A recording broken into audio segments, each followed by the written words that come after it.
الرجيم بسم الله الرحمن الرحيم ألم تروا أن الله سخر لكم ما في السماوات وما في الأرض وأسبغ عليكم نعمه ظاهرة وباطنة ومن الناس من يجادل في الله بغير علم ولا هدى ولا كتاب منير وإذا قيل لهم اتبعوا ما أنزل الله قالوا بل نتبع ما وجدنا عليه آباءنا أولو كان الشيطان يدعوهم إلى عذاب السعير ومن يسلم وجهه إلى الله وهو محسن فقد استمسك بالعروة الوثقى وإلى الله عاقبة الأمور ومن كفر فلا يحزنك كفره إلينا مرجعهم وننبئهم بما عملوا إن الله عليم بذات الصدور نمتعهم قليلا ثم نضطرهم إلى عذاب غليظ ولئن سألتهم من خلق السماوات والأرض ليقولن الله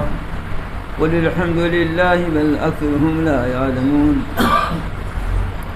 لله ما في السماوات والأرض إن الله هو الغني الحميد ولو أن ما في الأرض من شجرة أقلام والبحر يمده من بعده سبعة أبحر ما نفذت كلمات الله إن الله عزيز حكيم ما خلقكم ولا بعثكم إلا كنفس واحدة إن الله سميع بصير ألم تر أن الله يولج الليل في النهار ويولج النهار في الليل وسخر الشمس والقمر كل يجري إلى أجل مسمى وأن الله بما تعملون خبير ذلك بأن الله هو الحق وأن ما يدعون من دونه الباطل وأن الله هو العلي الكبير ألم تر أن الفلك تجري في البحر بنعمة الله ليريكم من آياته إن في ذلك لآيات لكل صبار شكور فإذا غشيهم موج كالظلل دعوا الله مخلصين له الدين فلما نجاهم إلى البر فمنهم مقتصد وما يجحد بآياتنا إلا كل ختان كفور يا أيها الناس اتقوا ربكم واخشوا يوما لا يجزي والد عن ولده ولا مولود هو جاز عن والده شيئا إن وعد الله حق فلا تغرنكم الحياة الدنيا ولا يغرنكم بالله الغرور إن الله عنده علم الساعة وينزل الغيث ويعلم ما في الأرحام وما تدري نفس ماذا تكسب غدا وما تدري نفس بأي أرض تموت إن الله عليم خبير صدق الله العلي العظيم وبلغ رسوله النبي الكريم ونحن على ذلك من الشاهدين والشاكرين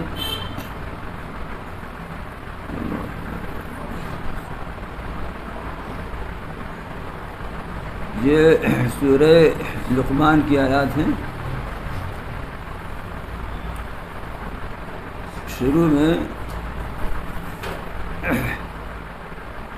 مشرکین کو مخاطب فرمایا تھا اور پھر اس کے بعد حضرت لقمان کا تذکرہ شروع فرمایا. انہوں نے اپنے بیٹے کو جو نصیحت کی تھی اس کا بیان ہوا.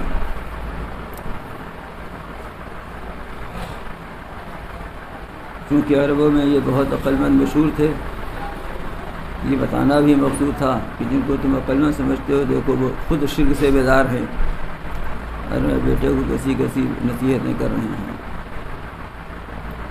اب اس کے بعد پھر پہلی ہی مضمون کی طرف رجوع فرمایا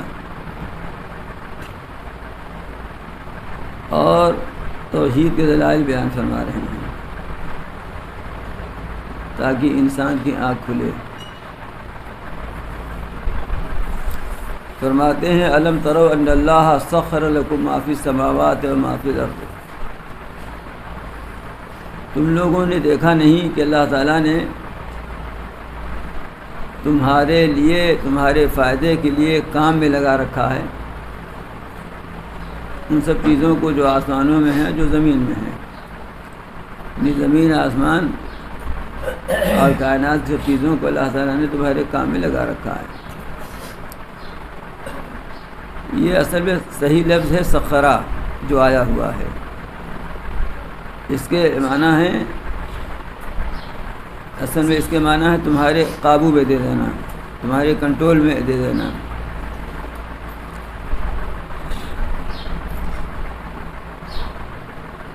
تو اس کائنات کی کچھ چیزیں تو ایسی ہیں جو اللہ تعالیٰ نے آدمی کے اختیار میں دے دیا ہے کہ اس کو جس طرح چاہے استعمال کرے، پانی، ہوا، معدنیات، بہت سی چیزیں ہیں۔ لیکن بہت ساری چیزیں ایسی ہیں جن کا استعمال کرنا آدمی کے اختیار میں نہیں ہے، لیکن سب کے سب وہ کام ہی میں، انسان ہی کے کام میں لگے ہوئے ہیں۔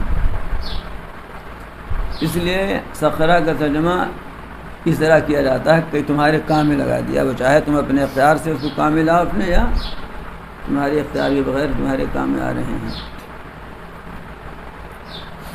جیسے سورج ہے، چاند ہے، اور کتنی چیزیں ہیں بے شمار۔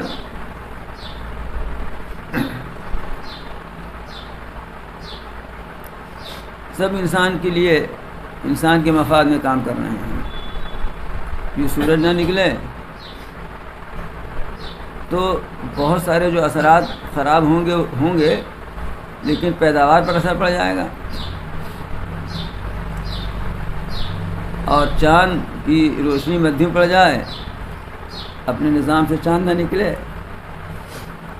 تو اور بھی جو کچھ خرابیاں لازم آئیں، لیکن یہ سارے پھل و غلے بے مزہ ہو جائیں، مٹی کی طرح ہو جائیں۔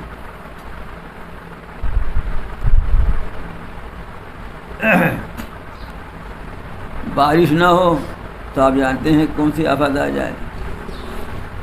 تو غرض یہ کہ چاند، سورج، ہوا، کائنات کا ذرہ ذرہ، حتیٰ کہ کیڑے مکوڑے بھی، کوئی چیز جہاں گرائے گا نہیں ہے، سب اللہ تعالیٰ نے تمہارے کام میں لگا رکھا ہے۔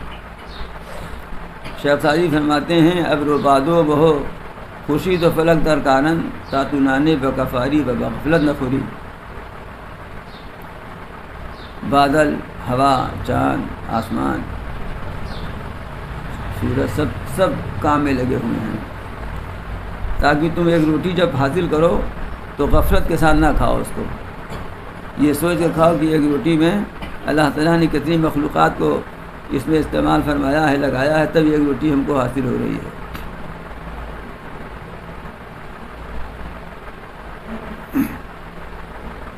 روزہ کھلنے بیٹھیے تو صرف یہ نہ سوچے، دعا تو اس وقت کرنا ہی چاہیے۔ خیر الحمدللہ بہت لوگ اس طرف متوجہ ہوتے ہیں، دعا کرتے بھی ہیں، بہت سے غافل بھی رہتے ہیں۔ یہ بھی سوچنا چاہیے کہ افطار میں یہ بھی جو نعمت کھجور ہے، پانی ہے، یہ تو کم سے کم رہتا ہی ہے، اور جو نعمتیں ہیں یہ ایسی ہی نہیں مل گئی ہیں، اللہ تعالیٰ نے اس کے پیچھے تمام کائنات کو لگا رکھا ہے۔ چاند بھی ہے، سورج بھی ہے، ہوائیں بھی ہیں، بارش بھی ہے، بادل بھی ہے، اور کیا کیا چیزیں ہیں جن کو ہم جانتے بھی نہیں، تب یہ چیز حاصل ہوئی، ہمیں ملی ہے۔ یہاں پنکھا ہے، ہوا چل رہی ہے، تو وہ یہ سوچیے کہ اس سے جذبہ تشکر، شکر کا جذبہ پیدا ہوگا، پھر اس وقت کھانے کی لذت ہی دوسری ہوتی ہے۔ دیکھیں آدمی افطار کے بعد کیا دعا کرتا ہے، اللہم اللہ کا سن تو رب کا آمن تو والا رزق کا افطر تو، یہ دعا ہے نا۔ پھر پانی پی لیا، رگیں سیراب ہو گئیں، نس نس میں پانی پہنچ گیا، تو اب پڑھتا ہے ذہب الظمأ وابتلت العروق وثبت الاجر انشاءاللہ تعالیٰ، یہ دعا بھی ہے نا۔ عام طور سے لوگوں کو وہی دعا خالی یاد ہے، پانی پی لیا، ایک گلاس شربت پی لیا، تو یا واسع المغفرہ بھی بعد روایت میں ہے، ذهب الظمأ وابتلت العروق وثبت الاجر انشاءاللہ تعالیٰ۔ پیاس ختم ہو گئی، رگیں تر ہو گئیں، سیراب ہو گئیں، اور اجر و ثواب اب ثابت ہو گیا، یعنی آپ کی توفیق سے یہ عبادت مکمل کر لی، تو اب یقین کے ساتھ امید یہی ہے کہ اجر و ثواب بھی آپ عطا فرما دیں گے۔ یہ سب ادائے شکر کا اور اظہار شکر کا طریقہ نبی کریم صلی اللہ علیہ وسلم نے ہر مرحلے پر ہمیں تعلیم فرمائی ہے۔ تو اللہ تعالیٰ متوجہ فرما رہے ہیں کہ تم نے دیکھا نہیں کہ اللہ نے تمہارے کام میں لگا رکھا ہے ان تمام چیزوں کو جو آسمانوں میں ہیں جو زمین میں ہیں. وَأَسْبَغَ عَلَيْكُمْ نِعَمَهُ ظَاهِرَةً وَبَاطِنَةً، اور تمہارے اوپر اپنی تمام ظاہری اور باطنی نعمتوں کو مکمل کر دیا، تمام کر دیا ہے. ظاہری نعمتیں بھی عطا فرمائیں. ظاہری نعمتوں سے کیا مراد ہے؟ مختلف اقوال ہیں. اب میں کہتا ہوں سبھی مراد ہیں. ظاہری نعمتیں آنکھ، کان، ہاتھ، پیر، جن سے تم محسوسات کو دیکھتے ہو، محسوسات کو برتتے ہو، جو چیزیں ہمیں محسوس ہوتی ہیں، جس کو ہم چھو سکتے ہیں، دیکھ سکتے ہیں. اور باطنی نعمتیں کیا ہے؟ عقل عطا فرمائی اللہ تعالیٰ نے، شعور عطا فرمایا، سمجھ بوجھ عطا فرمایا. تو یہ عقل و شعور اتنی بڑی نعمت ہے کہ یہی انسان کا امتیازی وصف ہے. اسی سے انسان کو فرق اور امتیاز حاصل ہے دوسری مخلوقات کے درمیان. تو یہ بڑی نعمت ہے. فرماتی یہ مکمل نعمت اللہ تعالیٰ نے تمہیں. یہ ظاہری نعمتیں کتنی نعمتیں ہیں یہ تو ہم جانتے نہیں کتنی نعمتیں ہیں، لیکن جو جانتے ہیں ان کو بھی اگر گننا چاہیں تو نہیں گن سکتے. نہیں تعدوا نعمت اللہ لا تحصوها، اگر تم اللہ تعالیٰ کی نعمتوں کو گنو تو ان کو گن نہیں سکو گے. اب چونکہ ہمارا حال ناشکر ہی کرنے کا ہے، اس لیے ہمیں سب منفی سوچتا ہے. نگیٹو ہی میں ہم سوچتے ہیں کہ یہ نہیں ہمارے پاس، یہ نہیں ہمارے پاس، یہ نہیں ہمارے پاس، یہ نہیں ہمارے پاس. یہ نہیں سوچتے کہ ہمارے پاس یہ ہے، ہمارے پاس یہ بھی ہے، ہمارے پاس یہ بھی ہے. سوچنے کا انداز اللہ تعالیٰ یہ ہمیں سکھا رہے ہیں کہ یہ سوچو کہ ہمارے پاس یہ بھی ہے. ہم یہ نہیں سوچتے، ہم یہ سوچتے ہیں کہ ہمارے پاس اچھا جوتا نہیں ہے. یہ نہیں سوچتے کہ ہمارے پاس پیر ہے اور پیر میں پہننے کے لیے جوتا صحیح کم دام کے لیکن ہے. تو کتنے کے پاس بڑا جوتا بھی نہیں ہے اور کتنے کے پاس پیر بھی نہیں ہے. ہم یہ سوچتے ہیں بعض دفعہ کہ عید میں کپڑے نہیں مل پا رہے ہیں تو اسی غم میں پڑے ہوئے ہیں. یہ نہیں سوچتے کتنے ایسے ہیں کہ ان کے پاس پرانا کپڑا بھی پہننے کو نہیں ہے. یہ سوچنے کا انداز سکھلاتا ہے ادائے شکر کہ اللہ تعالیٰ کا شکر ادا کرے.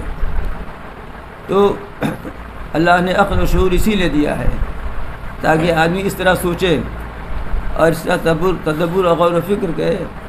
جو انسان اللہ کی نعمتوں میں اور اللہ کی صفات پہ غور و فکر نہیں کرتا وہ انسان کہے جانے کا مستحق نہیں ہے.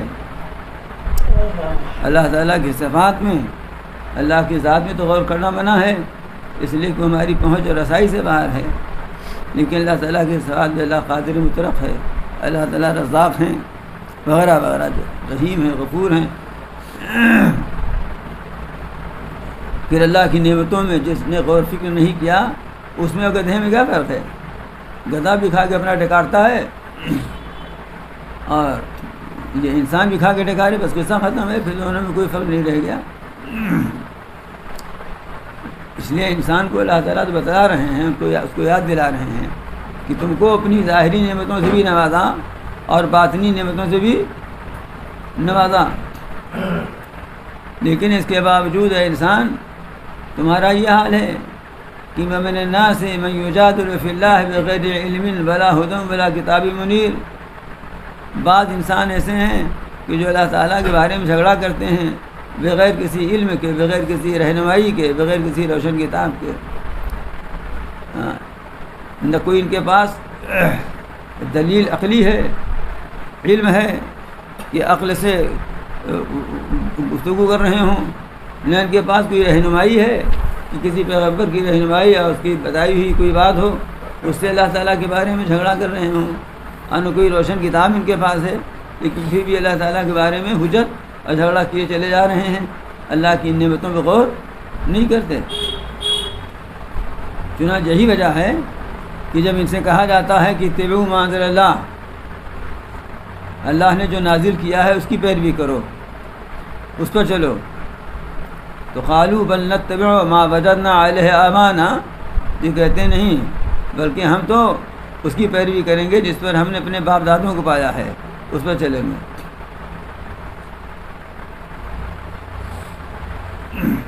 باپ دادوں کی پیروی کرنا مطلقاً بری نہیں ہے. اگر باپ دادا اس لائق ہیں جیسے باپ دادا یوسف علیہ السلام کے تھے تو ان کی پیروی کرنا مطلوب اور محمود ہے. چنانچہ یوسف علیہ السلام نے یہی کہا تھا کہ ہم اپنے باپ دادا یعقوب اور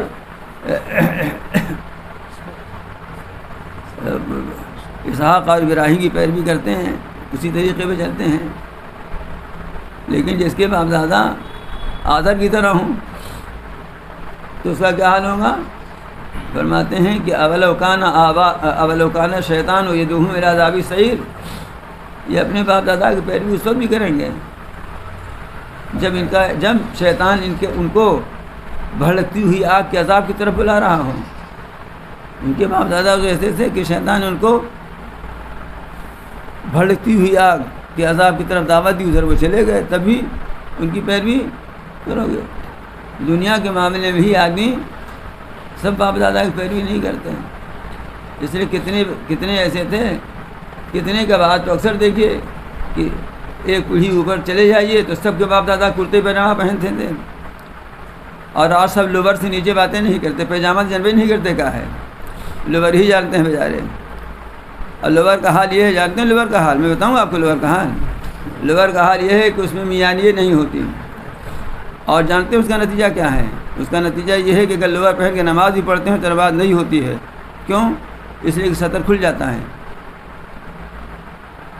کیونکہ اوپر والا جو کپڑا ہوتا ہے کرتا, وہ بھی کرتا نہیں ہوتا بلکہ کرتی در کرتی ہوتی ہے, یعنی بنیان. تو جب رکوع میں گئے تو بنیان اوپر اٹھ گئی, پیجامہ نیچے چلا گیا, تو سطر کھل گیا کہ نہیں؟ کیوں رفیق صاحب؟ ہاں, اگلی سب میں کھڑا ہوا کیجئے, پیچھے کھڑے ہوں گے تو یہ سب منظر نظر آئے گا. اور میں چونکہ بالکل آگے ہی کھڑا ہوتا ہوں اس لیے لوگ بتاتے ہیں تب جانتا ہوں. لوگ آگے بتاتے کرتے ہیں کہ دیکھیے اس کی نماز نہیں, تو میں نے کہا کیا کروں بھائی آخر, اب یا تو میں پیجامہ بنوا کے باٹھوں سب کو, تب بھی لوگ نہ پہنیں گے. مانیے چلیے ایک مت یہی قائم کر دیا جائے پیجامہ بانٹنے کا, اور سب کو میانی دار پیجامہ بانٹو, تو کیا پہنیں گے لوگ؟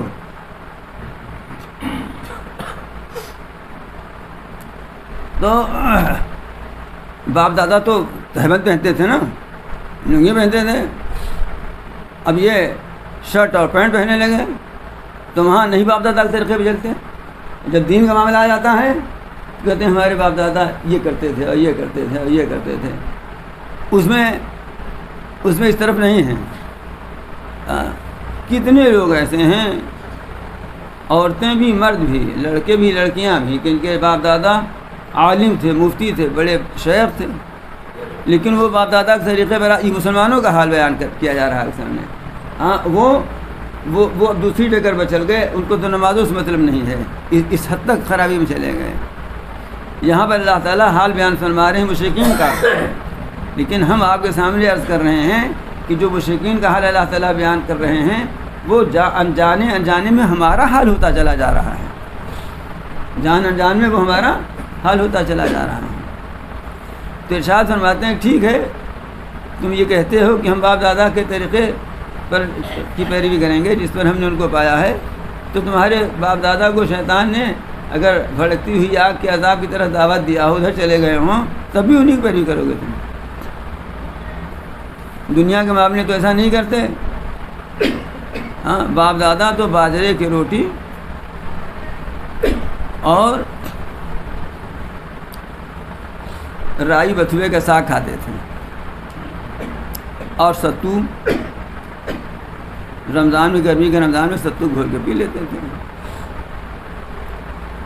ایک دن میں نے لڑکوں سے کہا وہیں ہاٹن میں کہ وہ تم لوگ وہ مکرا جانتے ہو؟ تو سمبو دیکھ رہے تھے. میں نے کہا اب انگریزی معلوم نہیں رہی, شاید سمجھ بھی جاتے. مکرا نہیں جانتے؟ ارے یہیں جو لوگ بیٹھے ہیں بہت سارے جانتے ہوں گے. اب میں آپ لوگوں کی بے عزتی نہیں کرنا چاہتا, ورنہ ہاتھ اٹھوا دیتا کہ کتنے لوگ مکرا جانتے ہیں. ہے کہ نہیں بات؟ ہاں, بات سمجھ میں آئی نا. تو اب وہ یہ سب چیز نہیں رہ گئی نا. اب تو گھر کی روٹی بھی اچھی نہیں ہے, اب تو بازار کی روٹی اچھی ہے. یہ سب باتیں میں کیوں کہہ رہا ہوں کہ اس معاملے میں باپ دادا کے راستے پہ نہیں چلتے, اور جب دین کی بات آ جاتی ہے تو باپ دادا کی باتیں یاد آتی ہیں, جبکہ دین کے معاملے میں اللہ اور رسول کی بات پہ چلنا چاہیے. اگر باپ دادا اللہ کے رسول کے طریقے پہ چلتے رہے ہیں تو اللہ رسول کے طریقے پر صحیح چلنے کے لیے ان کی پیروی کرنا بڑی اچھی بات ہے، تاکہ اللہ رسول صلی اللہ علیہ وسلم کے راستے پر صحیح طریقے سے ہم چل سکیں ان کو دیکھ کر، یہ تو بڑی اچھی بات ہے۔ لیکن یہاں تو نقشہ ہی بدلا ہوا ہے نا۔ چنانچہ ارشاد فرماتے ہیں کہ ممن یسلم وجہہ الی اللہ وہو محسن، تم کہاں باپ دادا کے چکر میں پڑے جن کو شیطان نے بہکا رکھا ہے۔ معاملہ تو حقیقت میں یہ ہے کہ جس شخص نے اپنا رخ، اپنا چہرہ جھکا دیا اللہ کی طرف، لیکن وہ محسن، وہ مخلص بھی ہو، اس جھکانے میں مخلص بھی تو یہ ضروری ہے۔ اخلاص، بغیر اخلاص کے کوئی چیز قبول نہیں ہے، نہ ایمان قبول ہے نہ اعمال ایمان قبول ہیں بغیر اخلاص۔ اگر اخلاص نہیں ہے، ظاہری ایمان ہے، تو اس کا نام نفاق ہے۔ تو بغیر جماعت سے نماز اس لیے پڑھتے ہیں کہ اعلان کر کے چندہ لینا ہے، تو بتائیے قبول ہے؟ جماعت نماز پڑھنے مسجد اس لیے چلے جاتے ہیں، اس لیے چلے جاتے ہیں کہ ٹکٹ گم ہو گیا ہے، صحیح ہے غلط؟ تو کیا یہ اخلاص ہے؟ یہ میں ایک ایسی مثال دے رہا ہوں کہ جس پر کوئی نکیر نہیں کر سکتا، ورنہ تو ایسی چیزیں ہیں جو ناقابل بیان ہیں۔ تو سب سے پہلی چیز یہ ہے کہ اللہ کی طرف رخ پھیرے اور اخلاص ہو۔ محسن کا ترجمہ مخلص کیا ہے مفسرین نے۔ علامہ ابن قیم لکھتے ہیں کہ کسی عمل کے مقبول ہونے کے لیے دو شرطیں ہیں۔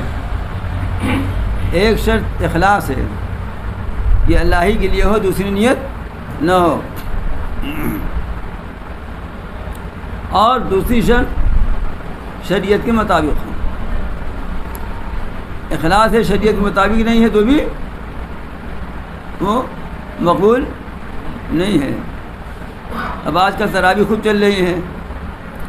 ایک صاحب رمضان شریف سے ایک دو دن پہلے میرے پاس آئے، ارے کوئی نہ کوئی کیس آتے رہتا ہے،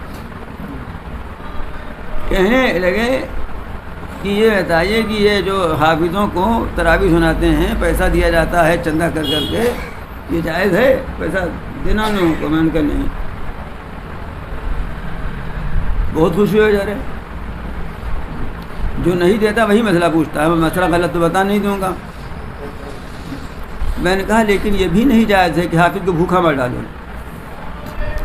ایک ہی رخ ہے، دیکھتے ہو بھائی، کیا دینے کے لیے صرف ناجائز ہی طریقہ ہے؟ جائز طریقہ بھی دینے کا ہے نا۔ جس کو دینا ہے تو ہزار ڈھنگ سے دے سکتا ہے، جائز طریقے سے، حلال طریقے سے۔ جیسے یہ ناجائز ہے حافظ کے لیے کس نیت سے سناوے اور یا مطالبہ ہی کرے، مطالبہ کر لیتے ہیں لوگ، اور بھائی گڑبڑیاں تو ہی ہیں، مطالبہ بھی کر لیتے ہیں، اس نیت سے سناتے بھی ہیں، سب کچھ کرتے ہیں۔ اور دینے والے بہت سے ریاکاری سے بہت دیتے ہیں، جو دینے والے ہیں جہاں دینے کا رواج ہے وہ بہت دیتے ہیں،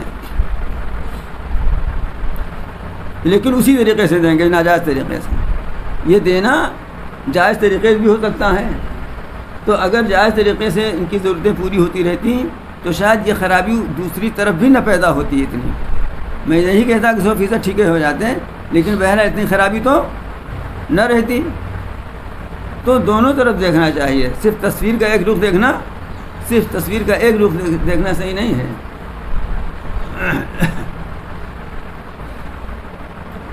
یہ بات اخلاص پر آ گئی۔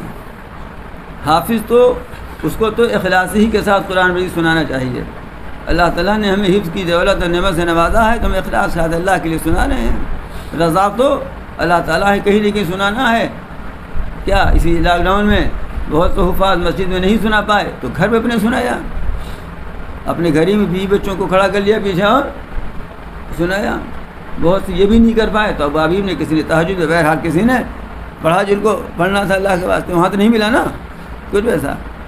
تو اخلاص کی نیت ہو، اور قوم کو یہ چاہیے، امت کو یہ چاہیے کہ دین کے خادموں کی خدمت کرے۔ یہ دین کے خادم ہیں، جو تم ان کے خادم بنو، تم ان کی خدمت کرو، تم بھی اخلاصی کے ساتھ کرو۔ اس لیے نہ کرو کہ ان کو اجرت دے رہے ہیں، بلکہ اس لیے کرو کہ اہل دین سے محبت کرنی چاہیے۔ دین اور اہل دین کی محبت کی بنا پر کرو، دین اور اہل دین کی محبت کی بنا پر کرو، اس لیے کرو۔ بھائی دیکھیے اعتراض کرنا بہت اچھا ہے. میں ایک بات تجربے کی بنا پر آپ سے کہتا ہوں. اب بہت سے علماء بھی بیچارے ایسے ہیں جو کہہ دیتے ہیں کہ بھائی کرایہ بھیج دو ٹکٹ تب آؤں گا، ہے نا. تو اتنا تو ٹھیک ہے، لیکن انہوں نے کچھ مقرر بھی کر لیا کہ اتنا بھیج دو، جو کچھ زائد بھی ہے نا اپنی، تو یہ صحیح نہیں ہے. کرایہ کا صحیح ہے، باقی فیس کا مطالبہ صحیح نہیں ہے. اگر نہیں ہمت ہے تو نہ کرو، ہمت ہے تو کرو. لیکن ایک بات بتاتا ہوں عملی طور پر، یہ پریکٹیکل جو بات ہے وہ یہ ہے، یہ تو اخلاص عدم اخلاص کی بات ہو، لیکن یہ بے اخلاصی پیدا کہاں سے ہو رہی ہے، اس رخ پر میں انگلی رکھنا چاہتا ہوں. پریکٹیکل بات یہ ہے کہ یہ سب بیچارے چونکہ کسی شیخ کی صحبت میں رہ کر اپنی اصلاح نہیں کی، اس لیے ادھر بھٹک جاتے ہیں کہ ہمیں تو کام کرنا ہے تو اس طرح کریں گے، ورنہ کہاں تک اپنے ہاتھ بھریں گے، ہے کیا ہمارے پاس ہے. لیکن اگر انہوں نے کہیں صحبت حاصل کی ہوتی، کسی شیخ کی خدمت میں کوئی جتی سیدھی کی ہوتی، تو یہ اللہ کے بھروسے پہ رہتے، اپنی جیب میں پیسہ ہوتا تو جاتے نہیں نہ جاتے. ہوتا یہ ہے، خود میرے ساتھ ایسا ہوا ہے بارہا کہ گئے تقریر کی اور خوب گھما گھما کے تقریر کرایا، اور آتے وقت کسی دوسرے کے ذریعہ ٹکٹ خالی تھما دیا، دن بھر کا سفر، اور ٹکٹ ریلوے اسٹیشن میں تو ہم گھر پیدل جائیں گے کیا، اور دن بھر کا سفر کچھ راستے میں کھائے پیے گا نا آدمی. اور آج کل جانتے ہیں آپ لوگ کہ ٹول کتنا لمبا لگتا ہے. بعض جگہ گئے ڈرائیور سے پوچھ کر خالی اس کو کرایہ دے دیا اور ٹول ہم اپنے پاس ادا کریں. آئی بات سمجھ میں نا. بعض جگہ تو یہ بھی ٹکٹ نہیں ملا تو میں تو نہیں کرتا، اول تو میں جاتا ہی بہت کم ہوں، میں یہ تو نہیں کرتا ہوں، لیکن میں یہ کرتا ہوں کہ میرے جیب میں پیسہ ہے میں جاتا ہوں، نہیں جاتا ہوں. باہر کا سفر ہے جہاں ٹکٹ کا معاملہ ہے تو ٹکٹ آنے جانے کا منگوا لیتا ہوں. اب تو آسان ہو گیا ہے نا، آنے جانے کی ٹکٹ بھیج دو بس، ایک آنے کا ایک جانے کا، اور ایک ہم اکیلے جاتے نہیں تو 2 آدمی کی ٹکٹ بھیج دو. بات سمجھ میں آئی نا. یا پھر ہمارے پاس اگر اتنا پیسہ ہے تو ہم جا سکتے ہیں، ورنہ تو نہیں جائیں گے. یہ طریقہ تو ٹھیک ہے، لیکن سوال یہ ہے کہ جو لوگ اس طرح کر رہے ہیں ان کو آپ نے مجبور کیا ہے ایسا. ایک بڑے عالم، مشہور عالم کا قصہ بتاتا ہوں، ابھی ہم سے پہلے کی پیڑھی کے، ہم نے دیکھا ہے ان کو، ہو سکتا ہے میں نام نہیں لینا چاہتا ہوں. ایک بڑا جلسہ یہیں ہوا کرتا تھا، یہیں وہ آئے اور ایک اور بڑے عالم، دونوں معاصر تھے، آئے. اب وہ دیکھیے مصافحہ کرنے والے بہت ہیں، سلام کرنے والے بہت ہیں، اور آدمی عزت نفس کے ساتھ رہتا ہے تو آدمی سمجھتا نہیں نا کہ ان کے جیب میں ہے کہ نہیں ہے. اب وہ بیچارے آئے تھے دور سے. اب وہ لوگ آئے، رات میں جلسہ ہوا، دن میں لا کے بس پہ بیٹھا دیے. پہلے اتنی سواری واری تھی نہیں، اب بس پہ بیٹھا دیے. بیچاروں کے جیب میں پیسہ تھا نہیں، سمجھے. اب بس پہ بیٹھا دیا اور کہیں نہ کہ حضرت انتظام نہیں ہو پایا ہے، تو اب حضرت کیا کریں. تو کہیں ایک عالم جو اور آئے ہوئے تھے وہ بھی پہنچانے گئے تھے ان کو وہاں تک، تو ان کو اشارہ کر کے بلایا. انہوں نے کہا پیسہ دے دو ٹکٹ کے لیے، پیسہ رکھتے ہو. تو لگے بگڑنے. وہ تھے ذرا ڈھیڑ قسم کے، وہ اس سب معاملے میں وہ رعایت نہیں کرتے تھے، کرایہ اپنا لے لیتے تھے. انہوں نے کہا لو ہم کو تم لوگ چڑھاتے ہو نا، لو جاؤ. خیر وہ ان کے پاس پیسہ تھے، بچانوں کو دیا، تب گئے وہ. یہ حالات ہیں امت کے، امت کے یہ حالات ہیں. حافظوں کے ساتھ بھی بتاؤں کیا دستور کیا ہوتا ہے. اب بھی سب ایسے نہیں ہیں کہ حافظ کا تراویح سننے کے بعد اس کو دودھ کیا پلائیں، چائے بھی پلا دیں. یہ ہوتا ہے کہ یہیں ایک لڑکا بیچارہ غریب اسی شہر میں تراویح سناتا تھا. گرمی کا زمانہ تھا، ابھی تو 4 سال پہلے کی بات ہے. اور تراویح سنانے کے بعد اس کے خون کی الٹی اس کو ہوئی، اس لیے کہ آپ تراویح تو 3 پارہ 4 پارہ 5 پارہ سن رہے ہیں، اس کے بعد آپ تو گھر پہ جا کر کے ترری پئیں گے، اور اس بیچارے کو بیچارہ کھرا رکھا بالکل تم نے. بات سمجھ شریف بھی آئی. یہاں سے خرابیاں پیدا ہوتی ہیں. آدمی ہے، اس کے اندر نفس تو لگا ہی ہوا ہے، شیطان بھی ساتھ لگا ہوا ہے. وہ بلال حبشی تو بن نہیں جائے گا، ہاں وہ حضرت عمر تو ہو نہیں سکتا وہ، اور ہو بھی جائے تو وہ طاقت و قوت کہاں سے لائے گا وہ. تو غرض یہ کہ خرابیاں دونوں طرف سے ہیں. تصویر کا ایک رخ نہ دیکھیے، تصویر کا دونوں رخ دیکھیے، تبھی اصلاح ہو سکتی ہے.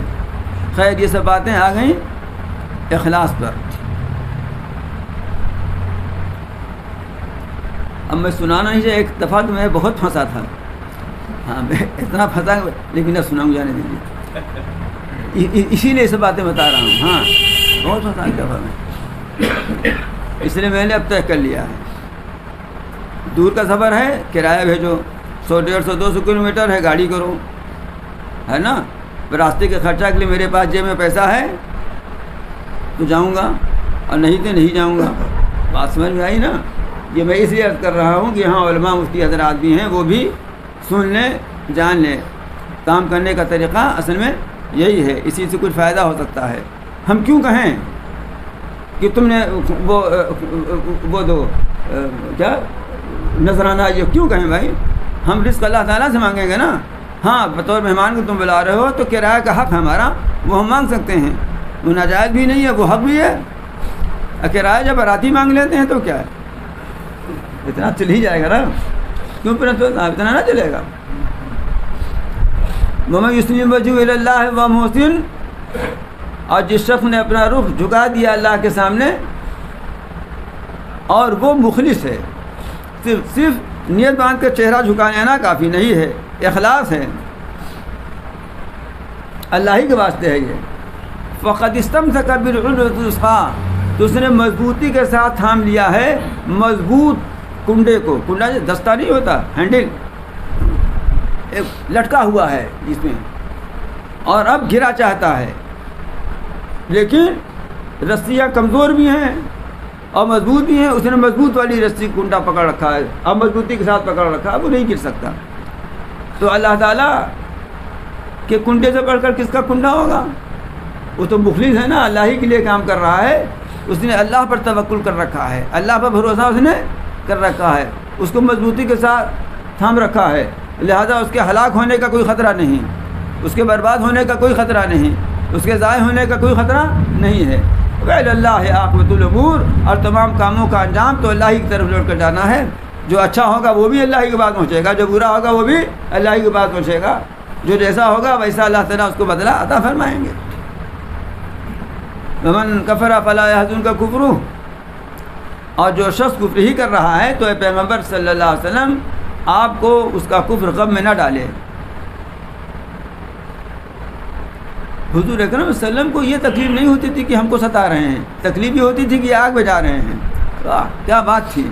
یہ تکلیف نہیں کہ ہم کو ستا رہے ہیں, تکلیف یہ تھی یہ چنانچہ دندان مبارک شہید ہوئے تو آپ نے یہی فرمایا کہ وہ قوم کیسے فلاح پا سکتی ہے, یہ ہم نے فرمایا تھا. اور یہ فرمایا کہ اللہ ان کو معاف کر کے جانتے نہیں ہیں. یہ تکلیف یہ تھی کہ آگ میں جا رہے ہیں, ہماری ہی طرف ان کو لوٹ کر آنا ہے. ہم ان کو پھر ان کے اعمال سے آگاہ کر دیں گے, ان کو جتلا دیں گے کیا کیا یہ کر کے آئے ہیں. اعمال تو ظاہر دکھائی بھی دیتے ہیں, اور ہمارا حال تو یہ ہے کہ فرماتے ہیں ان اللہ عالم بذات الصدور, یقین اللہ تعالیٰ دل کی باتوں کو جانتا ہے, اللہ تو دل کی باتوں کو جانتا ہے. یہ تو اعمال ظاہری یہ تو سبھی جان رہے ہیں, ہم ان کو بتا دیں گے. لیکن دنیا میں ہم نے ان کو چھوٹ دے رکھی ہے, اسے یہ فریب میں نہ آئیں, اسے یہ فریب میں نہ آئیں. ایک بات بتاتا ہوں آپ لوگوں سے, کہ شاید آپ لوگوں کو بھی کبھی کبھی یہ خیال ہوتا ہو, تو اس میں خطرے کا بھی پہلو ہے. کبھی کبھی یہ خیال ہوتا ہے ارے جو دنیا میں حالات چل رہے ہیں اور دین حق کے خلاف اس وقت جو سازشیں چل رہی ہیں اور کھلم کھلا جو بےہودگیاں ہو رہی ہیں, تو کبھی کبھی یہ خیال ہوتا ہے کہ سب بیچارے اتنا پڑھے لکھے ABCD ہیں اور اس کے باوجود سب حرکتیں کر رہے ہیں اور نہیں دیکھتے کہ اللہ تعالیٰ. کبھی یہ خیال ہوتا ہے. خطرے کی بات یہ بتاتا ہوں کہ کبھی پھر یہ خیال ہوتا ہے کہ اپنے حق میں کہ ہم کو یہ بھی سوچنے کا, نبی کی بات دوسری ہے, ہمیں کو یہ بھی کہیں ایسا تو نہیں کہ ہم اپنے آپ کو بڑا مومن سمجھ رہے ہیں. یہ تو ہمارا بیڑا دوسری بات پار ہوگا جب خاتمہ صحیح ہو جائے, جب خاتمہ صحیح ہو جائے. وہ جو ہے حضرت عیسیٰ علیہ السلام جا رہے تھے, ساتھ میں ایک حواری بھی تھے. تو ایک شخص عیسیٰ علیہ السلام کے زمانے میں تھا جو بہت کنجوس تھا, کنجوس ہر زمانے میں رہے ہیں. لیکن آج کل کے کنجوس ایسے ہیں کہ ان کو نہ دنیا کنجوس سمجھتی ہے نہ خود اپنے کو کنجوس سمجھتے ہیں. کیوں؟ اس لیے کہ وہ خرافات میں خوب دل کھول کر خرچ کرتے ہیں اور زکوٰۃ نہیں ادا کرتے. اس لیے اللہ تعالیٰ کے دفتر میں ان کا نام کنجوسوں میں لکھا ہوا ہے، اور دوسری طرف فضول خرچی کرنے والوں میں بھی لکھا ہوا ہے. جیسے کوئی ڈاکہ ڈال کے روپے حاصل کرے، بینک میں ڈاکہ ڈالے اور پھر لا کر خوب بانٹ دے لوگوں میں، غریبوں میں، تو ظاہر بات ہے ادھر تو سمجھا جائے گا بہت ہے اور ادھر وہ مجرم بھی ہے. تو کنجوس تو ہر زمانے میں رہے ہیں، وہ بہت کنجوس تھا، کسی کچھ نہیں دیتا تھا، اس لیے لوگ اس کو ملعون کہتے تھے، اس کا نام ہی ملعون رکھا تھا. عیسیٰ علیہ السلام گزرے تو اس نے سلام کیا، عیسیٰ علیہ السلام جواب دے دیا. لیکن عیسیٰ علیہ السلام کے ساتھ جو تھے انہوں نے، عیسیٰ علیہ السلام نے کہا، تنبیہ بھی کی، تو انہوں نے کہا نہیں تو ملعون ہے، ہم اس کے یہ تو کہ جنت میں جائے تو ہم جنت نہیں جائیں گے اس کے ساتھ. سمجھے آپ؟ اس کی ایک ادا اللہ تعالیٰ کو پسند آ گئی. اس نے کچھ تھوڑی سی سخاوت، کوئی ایک چیز کسی کو دے دی تھی کسی کا. اللہ تعالیٰ نے اسی وقت عیسیٰ علیہ السلام کے پاس وحی بھیجی کہ اس سے کہہ دو کہ اس کی جگہ جو تھی وہ ہم نے اس ملعون کو دے دی اس کو، اور اس کی جگہ اس کو دے دی ہم نے. اللہ تعالیٰ بے نیاز ہے نا. یہ ہے خطرے کی بات. یہ تو سوچنے کی بات ہے کہ لوگ کیا خرابی کر رہے ہیں، اور دعا بھی کرنی چاہیے، ان کی ہدایت کے لیے بھی دعا کرنی چاہیے، اور ہدایت کا فیصلہ نہ ہو تو پھر اللہ تعالیٰ ان سے نجات عطا فرما دیں. لیکن اس کے ساتھ اپنے اوپر فوراً نظر ہونی چاہیے کہ یہ ایسا تو نہیں جیسے دولت کا غرور تباہ کن ہے، ویسے ایمان کا غرور سے زیادہ تباہ کن ہے. یہ تو اللہ کی دی ہوئی نعمت ہے، اللہ کی دی ہوئی نعمت ہے. اب کیا بتاؤں، سنا ہی دیتا ہوں، کھانا پینا تو ہے نہیں، اور دکان پر جانا ہوگا تو دیرے میں جائیں گے لوگ، کہاں دکاندار زیادہ ہیں. ڈرنے کی بات بتاتا ہوں. ایک بزرگ تھے، یہ واقعہ کئی جگہ لکھا ہوا ہے، پرانی کتابوں ہی سے نئی کتابوں میں آیا ہے. ایک کتاب المستطرف ہے، اس میں بھی یہ واقعہ بہت تفصیل سے لکھا ہے. ایک بزرگ تھے، ہے لمبا واقعہ، میں بس 2-4 سطر میں بیان کر دیتا ہوں. بہت بڑا مریدوں کا حلقہ تھا. ان کے مریدوں میں جانتے ہیں جنید بغدادی وغیرہ تھے ان کے مریدوں میں. عبداللہ نام تھا، عبداللہ اندرسی، سنا ہوگا نا قصہ. بہت مریدین تھے ان کے، اپنے مریدوں کے ساتھ چلے جا رہے تھے. بس ایک جگہ پڑاؤ ڈالا، آپ کنویں پر پانی لینے گئے تو وہاں کچھ لڑکیاں، عیسائی لڑکیاں پانی لے رہی تھیں. بس مختصر یہ ہے کہ اس میں سے ایک لڑکی پر ان کی نظر پڑی اور وہ اسی میں ریچھ گئے. اتنا بڑا شیخ، اتنے بڑے مریدوں کے مجمع کے ساتھ، سمجھ رہے ہیں آپ. اور نتیجہ یہ ہوا کہ انہوں نے کہا مریدوں سے تم لوگ جاؤ، میں یہیں رہوں گا. ارے لمبا قصہ ہے، میں مختصر بتا دیتا ہوں، خلاصہ یہی ہے اس کا. تم لوگ چلے جاؤ. اب بیچارے روتے گاتے سب چلے گئے، ایسے فون نہیں تھوڑی چلے گئے، ظاہر بات ہے بہت کچھ کیا ہوگا تب گئے نا، روتے جاتے بھی لگے. پھر ایک دفعہ خیال ہوا چلو دیکھیں کہ ہے کیا، شیخ کا حال کیا ہے. دیکھا شیخ کو دیکھا کہ وہ صلیب پہنے ہوئے ہیں، اور وہی چھڑی جس چھڑی کو لے کر تقریر کیا کرتے تھے، خطبہ دیتے تھے، وہی چھڑی لیے ہوئے سور چلا رہے ہیں. پوچھا شیخ آپ کیا حال ہے؟ معلوم ہوا اس لڑکی سے شادی کرنے کی جب پیشکش کی اس کے باپ سے، تو اس نے یہ شرط رکھی کہ تم عیسائیت قبول کر لو تب شادی کریں گے. تو اب تو دل دے چکے تھے، ایمان بھی دے دیا. یہ کیا؟ اب یہ لوگ گئے جو اپنے شیخ کو اس حال میں دیکھا تو تڑپ گئے بیچارے کہ وہ جن سے ہم رہنمائی حاصل کیا کرتے تھے ان کا یہ حال ہے.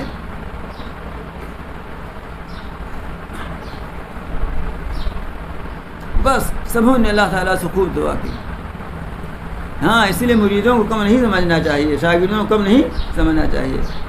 ہمارے استاد حضرت مولانا یونس صاحب علیہ الرحمہ فرماتے تھے، مجھ سے خود فرمایا کئی دفعہ کہ بھائی شاگردوں کو ہم کیوں برا بھلا کہیں، یہ ہماری ترقی کا ذریعہ ہے، یہ ہماری ترقی کا ذریعہ ہے۔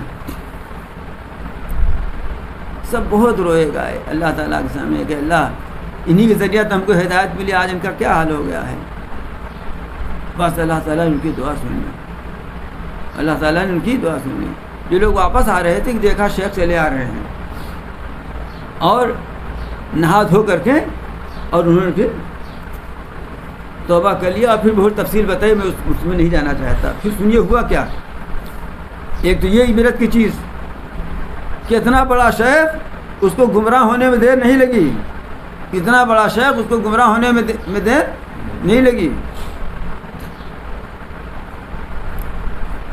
لیکن جب پھر اللہ تعالیٰ کو ہدایت ہی نہ منظور ہوا اور ان کے مریدوں نے اللہ تعالیٰ سے دعا کی کہ اللہ ہمارے شیخ کو واپس کر دیجیے آپ، تو اللہ تعالیٰ نے پھر انہیں ہدایت بھی عطا فرما دی۔ اب پھر کیا ہوا؟ پھر ہوا یہ کہ پہنچے اپنے اصل مقام پر، اپنی خانقاہ میں۔ تو ایک دن یہ اندر اپنے خلوت خانے میں عبادت کر رہے تھے کہ معلوم ہوا کہ ایک عورت آئی ہے، دروازہ کھٹکھٹا رہی ہے۔ اس نے کہا کہ جا کے بتاؤ کہ میں وہی ہوں اور ایمان قبول کر کے آئی ہوں۔ پھر یہیں اس کا بھی انتقال ہوا۔ بہرحال یہ پورا واقعہ بہت ہی بہت عبرت خیز ہے۔ تو اس لیے کہتا ہوں کہ کسی کو حقیر مت سمجھو، کافر مشرک کو بھی حقیر مت سمجھو، اس کے عمل کو تو گناہ کا ہے وہ سمجھے، لیکن اس طرح سے کوئی بات زبان سے نکالنا، اس دن خیال آنا کہ اپنی طرف سے توجہ ہٹ جائے، یہ بہت ہی خطرناک بات ہے، بڑے ابتلاء اور امتحان کا موقع ہو جاتا ہے۔ یہ گنہگار سے نفرت نہیں ہے، گناہوں سے نفرت ہے۔ آپ بتائیے کہ اگر ایک سونے کا بسکٹ ابھی نالی میں گر جائے تو اتنے لوگ جو بیٹھے ہیں بڑے بڑے چودھری، ان میں سے کون ہے جو کہ جھٹ میں چلم چلتے ہیں کہاں نالی میں آنے میں ہے؟ بولیے، یہ بھی نہ کریں گے کہ بھنگی کو لاؤ، بہت دیر لگے گی، خود ہاتھ ڈال کے چلو صابن میں لگا کے دھو لیں گے، ہے نا بات؟ ہاں، یہ ہے معاملہ ایمان کا۔ تو فرماتے ہیں کہ یہ ان کا کفر آپ کو غم میں نہ ڈالے، سب ہمارے پاس لوٹ کر آئیں گے، ہم ان سب جانتے ہیں۔ یہاں جو ہم نے ان کو چھوٹ دے رکھی ہے، نمتعہم قلیلا، ہم نے انہیں عیش کرنے کا موقع دیا ہے تھوڑا سا۔ اس دنیا میں کتنا دن زندہ رہیں گے؟ 70 سال، 80 سال، 90 سال، 100 سال، 110 سال، کتنا دن زندہ رہیں گے؟ یہ تھوڑا ہی، آخرت کے مقابلے میں یہ تھوڑا ہے۔ یہاں کے برسہ برس وہاں کے لمحے کے برابر ہیں۔ تو نمتعہم قلیلا، ہم ان کو تھوڑا سا عیش کرنے کا موقع دے رہے ہیں۔ ثم نضطرہم الی عذاب غلیظ، پھر ہم ان کو کشا کشا ان کو کھینچ کر لائیں گے ہم بڑے سخت عذاب کی طرف، بہت سخت عذاب کی طرف۔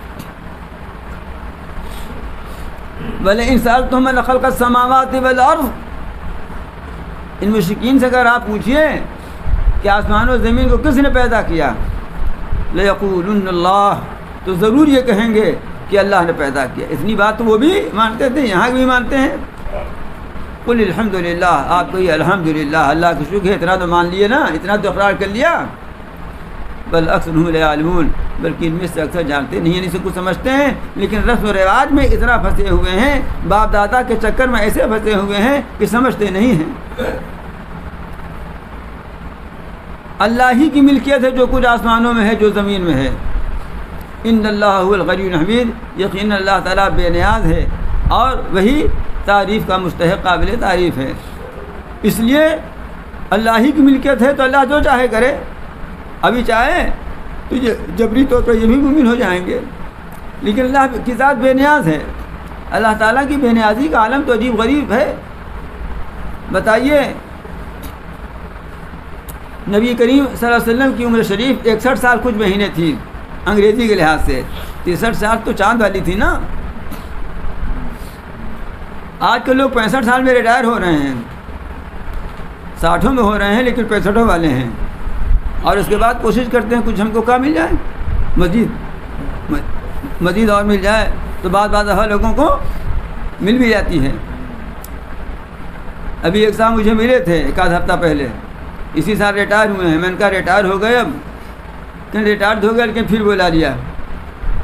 آئی بات, میں ایسے ہی نہیں ہانکتا ہوں, ہر چیز کا ثبوت رکھتا ہوں. اگر آپ کہیے کہ میں بلوا بھی دوں گا ان سے, لیکن کرایہ آپ کے ذمہ ہوگا.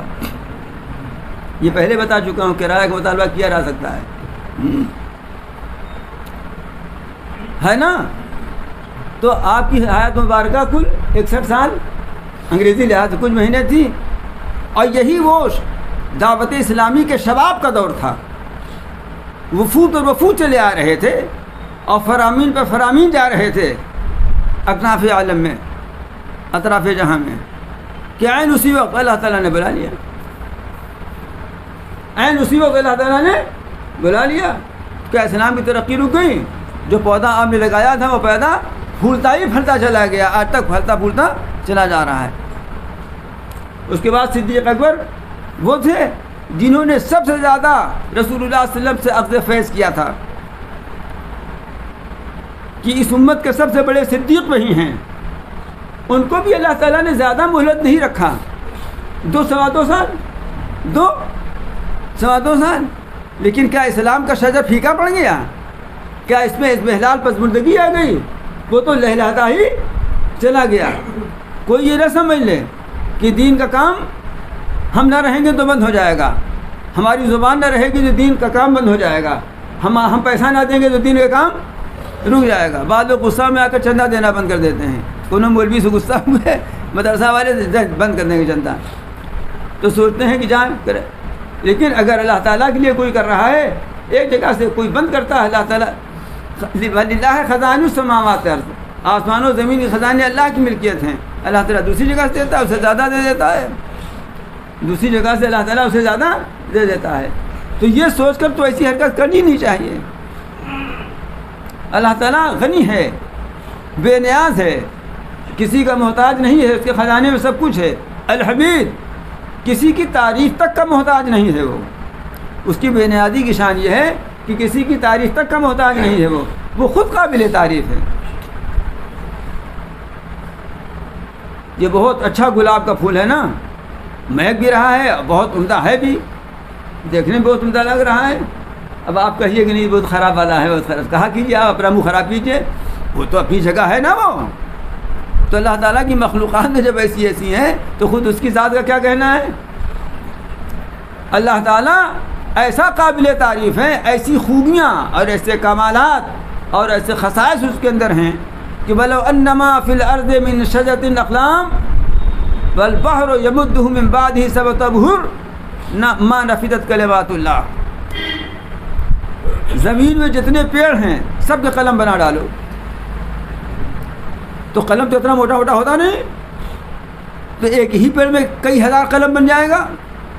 لیکن جتنے پیڑ ہیں سب کا قلم بنا ڈالو.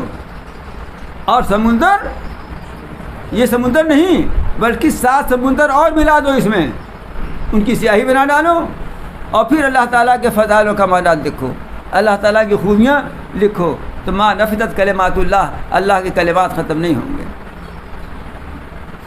ان اللہ عزیز حکیم, بے شک اللہ تعالیٰ بہت عزت, بہت زبردست ہے اور بڑی حکمت والا ہے.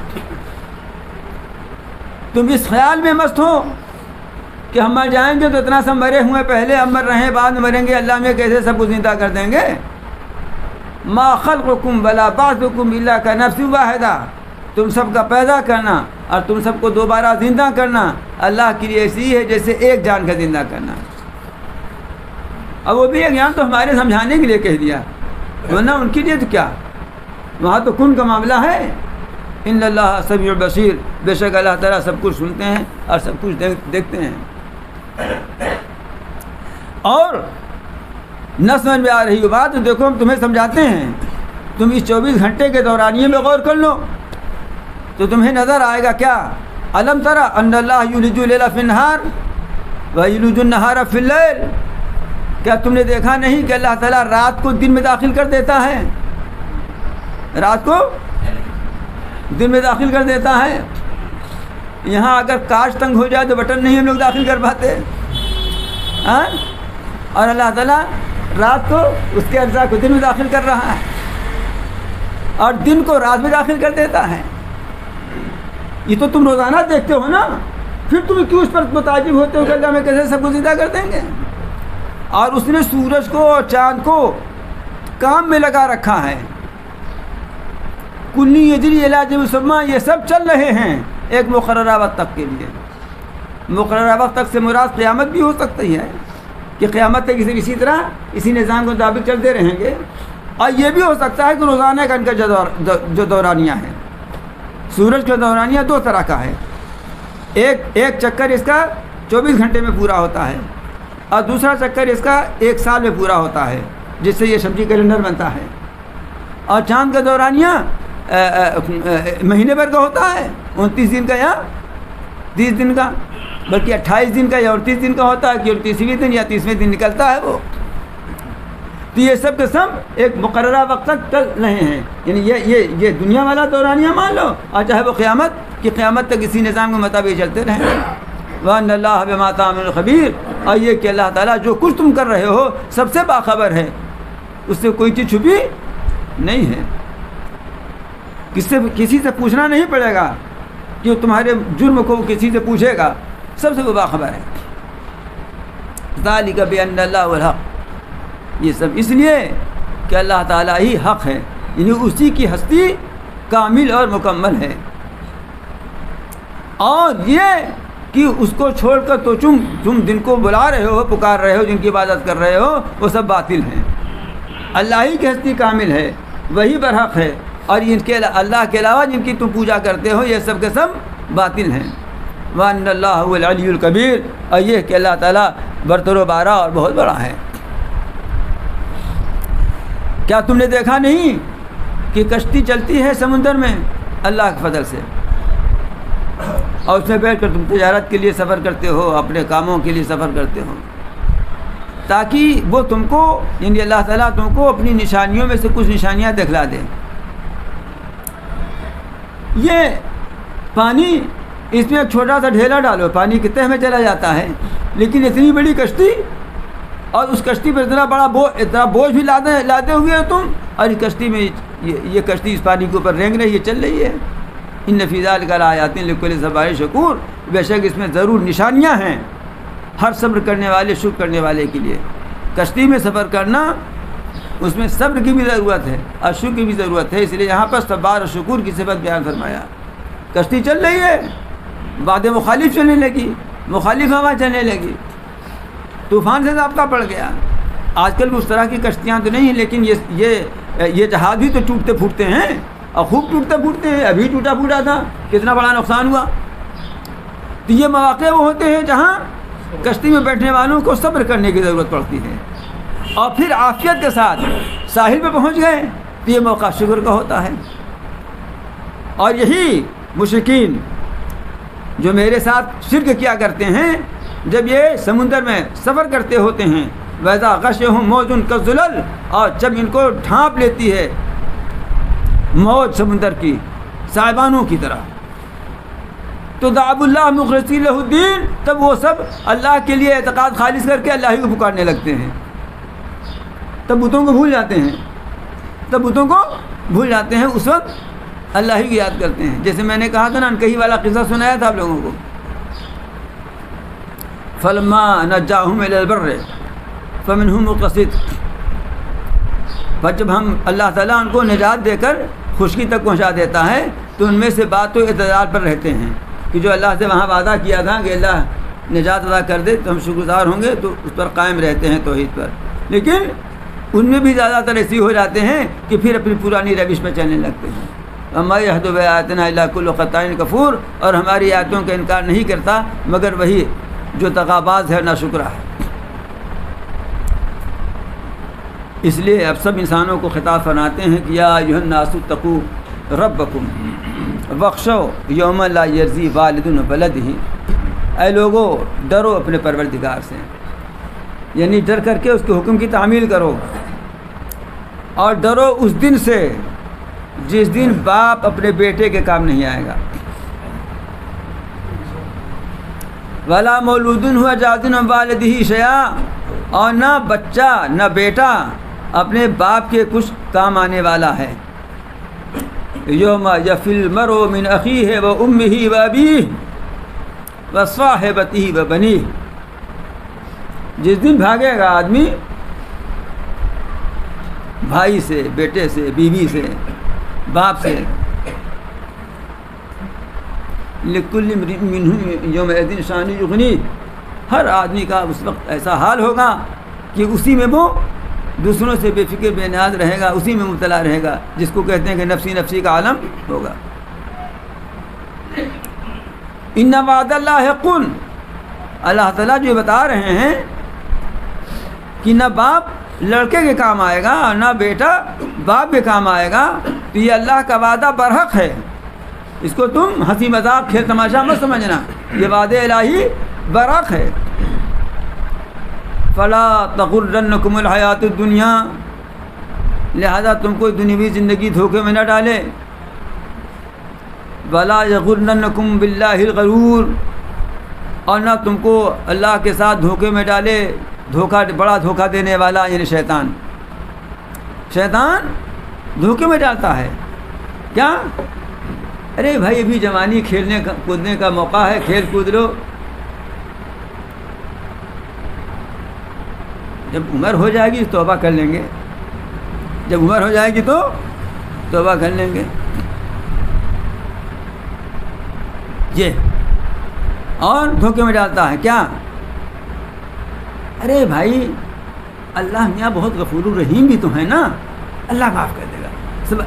اللہ میاں سے شرک کرا کے لے آئے گا کہ اللہ معاف کر دے گا. اللہ تعالیٰ نے معاف کرنے کی کچھ شرائط بھی تو رکھی ہیں نا، جن میں سے شرط اولین تو ایمان ہے. اگر ایمان ہی غائب ہے تو معافی کا کوئی سوال ہی نہیں ہے، اور ایمان کے بعد بھی تو شرائط ہیں نا. تو یہ شیطان دھوکے میں ڈالتا ہے. دیکھیے لوگ غرور کہتے ہیں، غرور مانے گھمنڈ. یہاں غرور ہے، غین پر فتح ہے، زبر ہے. غرور مانے بہت دھوکے میں ڈالنے والا، اور سب سے بڑا دھوکہ باز دھوکہ میں ڈالنے والا شیطان ہے. اس لیے مفسرین نے اس کی تفسیر میں لکھا ہے کہ اس سے مراد شیطان ہے. تو یہ اصل میں دنیاوی زندگی لوگوں کو دھوکے میں ڈال رہی ہے کہ بابر باعث کوش کی عالم دوبارہ نیست. بابر کی طرف یہ منسوب ہے، خدا جانے. اور پتہ نہیں اگر بابر نے کہا تو کیوں کہہ دیا، مسلمان تو تھا وہ. بات تو کفریہ ہے یہ بابر خوب مزے اڑا لو، عیش میں کوشش کر لو، خوب مزے اڑا لو کہ دنیا دوبارہ نہ آئے گی. ارے اسی کے بعد دنیا شروع ہوگی، دوبارہ نہ آنے کا سوال پیدا ہوتا ہے. اسی کے بعد تو اصل زندگی شروع ہوگی. تو یہ دھوکے میں پڑا رہنا بہت لوگوں کا کہ ہم نے بہت عمل کر لیا ہے، بہت حج کر لیا، بہت عمرہ کر لیا، بہت صدقہ خیرات کر دیا. یہ ہمارے باپ دادا بہت بڑے بزرگ تھے، ہم بہت بڑے پیروں کے خاندان کے ہیں. یا یہ کبھی ہماری عمر ہی کیا ہے. جیسے عام طور سے مائیں کہہ دیا کرتی ہیں اپنے بچوں، ابھی تمہاری کہاں بڑی داڑھی رکھ لیا. ہاسٹل میں کتنے لڑکے آئے بیچارے، یہیں داڑھی نکلی، سال بھر رہ گئے، داڑھی رکھ کے گئے گھر، تو وہاں سے آئے منڈوا کر کے آئے. اماں نے منڈوا دیا، اماں نے منڈوا دیا. یہ شفقت کی اماں نے. اگر اماں کو معلوم ہوتا کہ داڑھی منڈوا کے جائے گا الہ آباد تو ہمارے لڑکے کو جیل ہو جائے گی، تو منڈواتی نہ منڈواتی نا. اماں کو یقین نہیں ہے کہ آخرت بھی ہے کوئی چیز، اس درجے کا یقین جو جس درجے کا یقین عمل پر آمادہ کرتا ہے. یہ شیطان کا تو کیا ضروری ہے کہ ہم اتنے دن زندہ رہ جائیں گے؟ کیا ضروری ہے اتنے دن زندہ رہ جائیں گے؟ کوئی گارنٹی اس کی نہیں ہے. کسی کو یہ خبر نہیں کہ کب وہ مرے گا. چنانچہ اگلی آیت میں ہی بیان فرما رہے ہیں ان اللہ عنده علم الساعہ. اس آیت میں 5 چیزوں کے بارے میں یہ فرمایا ہے کہ اس کا علم صرف اللہ تعالیٰ کو ہے اور کسی کو نہیں ہے. کسی نبی کسی فرشتے کو بھی اللہ تعالیٰ نے اس کا علم نہیں دیا ہے. اس کا مطلب یہ نہیں کہ ہی 5 چیزوں کا علم اللہ تعالیٰ نے اپنے لیے مخصوص کر رکھا ہے، بلکہ 5 چیزوں کے بارے میں سوال ہوا تھا، اس مناسبت سے 5 چیزوں کا ذکر آ گیا ہے. جو لوگ بعض دفعہ یہ سمجھتے ہیں لوگ نا کہ یہ مفاتیح غیب ہیں، یہ 5 چیزیں یہی 5 چیزیں ہیں، ایسا نہیں ہے. ان اللہ عنده علم الساعہ، بے شک اللہ اسی کے پاس ہے قیامت کا علم. نبی کریم صلی اللہ علیہ وسلم سے حضرت جبرائیل نے پوچھا تھا جب انسانی شکل میں آئے تھے، وہ ایک لمبی حدیث ہے نا جس میں نے احسان کے بارے میں بتایا تھا، اس حدیث میں اسی میں یہ بھی ہے، جبرائیل امین جب انسانی شکل میں آئے تھے رسول اللہ صلی اللہ علیہ وسلم سے یہی پوچھا تھا کہ متی الساعہ، قیامت کب آئے گی؟ تو آپ نے فرمایا مل مسئول عنہا بعالم من السائل، جس سے پوچھ رہے ہو پوچھنے والے زیادہ نہیں جانتا اس کے بارے میں۔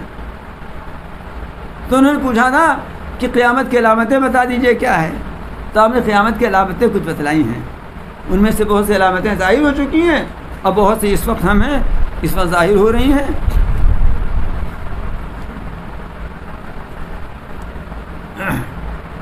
لیکن قیامت کب آئے گی اس کا علم اللہ تعالیٰ نے اس فرشتوں کو نہیں دیا ہے جو فرشتہ منہ میں سور دبائے بیٹھا ہے۔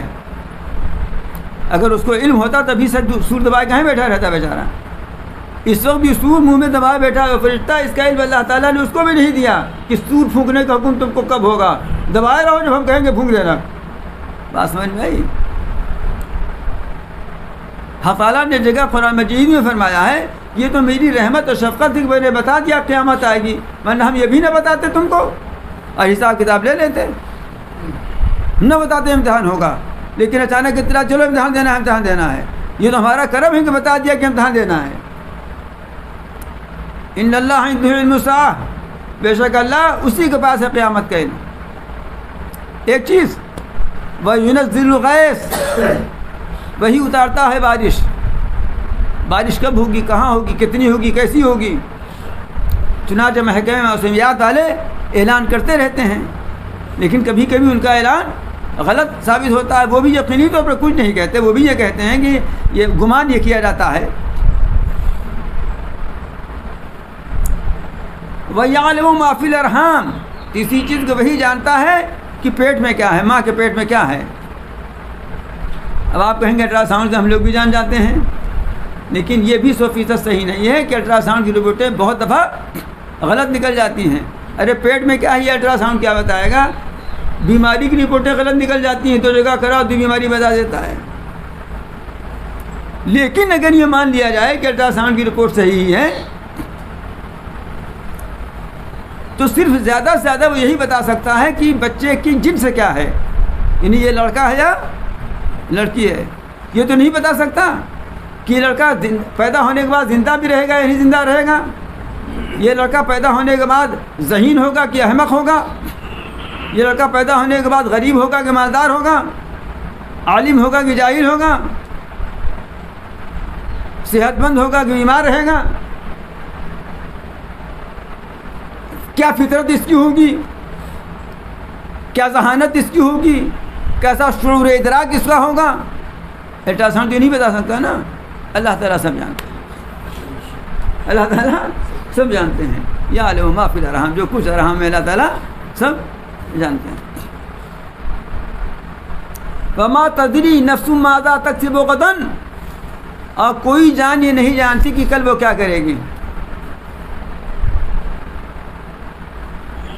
ہم طے کیے بیٹھے ہیں کل ہم کو کرنا ہے یہ کام، ریزرویشن بھی کرا لیا ہے، لیکن ریزرویشن کرانے کے باوجود بعض دفعہ گاڑی چھوٹ جاتی ہے اور نہیں جا پاتا آدمی، اور بعض دفعہ چلا بھی جاتا ہے تو کام نہیں ہوتا، جس کام سے جاتا ہے وہ کام نہیں ہوتا۔ بعض دفعہ یہ ہے آج طے کیا ہے آپ نے کہ شام کو یہ افطاری بننی ہے گھر میں، لیکن معلوم ہے کیسے حالات ہو گئے کہ نہیں بن پائی، مثلاً اچھے ہی حالات ایسے ہو گئے کہ کہیں سے بہت ڈھیر ساری افطاری آ گئی، آج کل ہدیہ تحفہ بھی تو چلتا ہے نا، اور جب ڈھیر ساری آ گئی تو بنا کے کیا کریے گا؟ بات سمجھ شریف میں آ رہی نا؟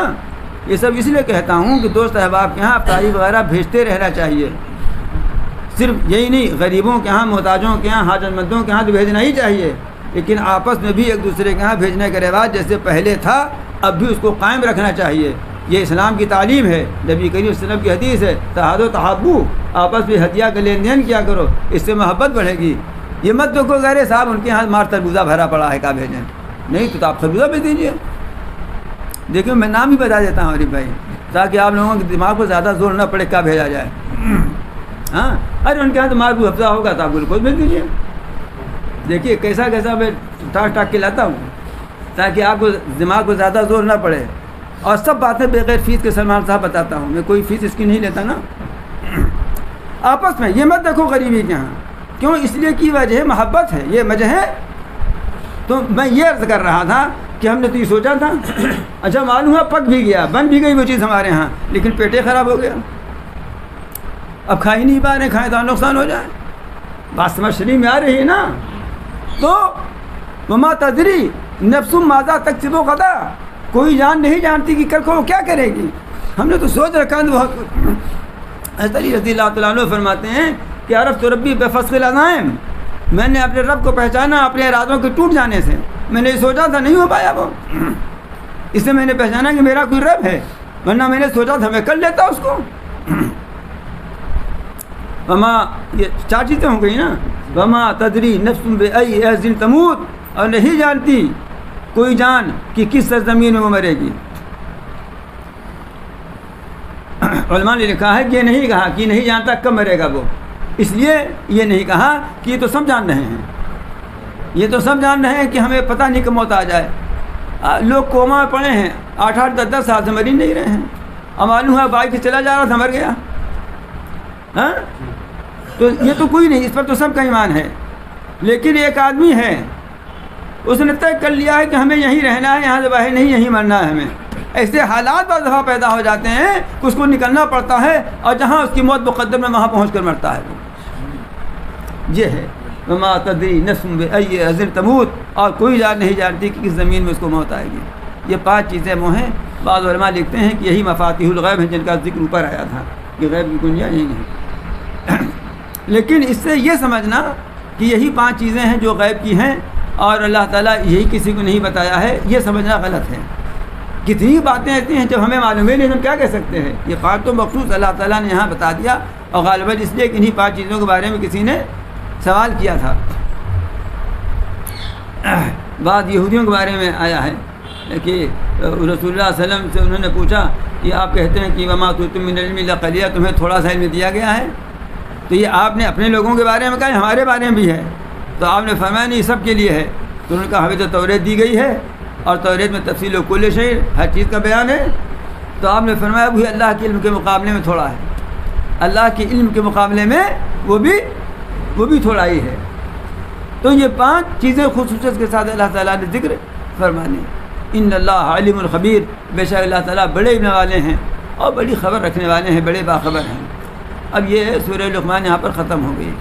دعا کرنا چاہیے کہ اللہ تعالیٰ توحید کی حقیقت ہمارے دلوں میں بیٹھا دیں، اور توحید کی اور اپنی معرفت کی چاشنی سے ہمارے قلب کو اللہ تعالیٰ اس کو منور اور روشن فرما دیں۔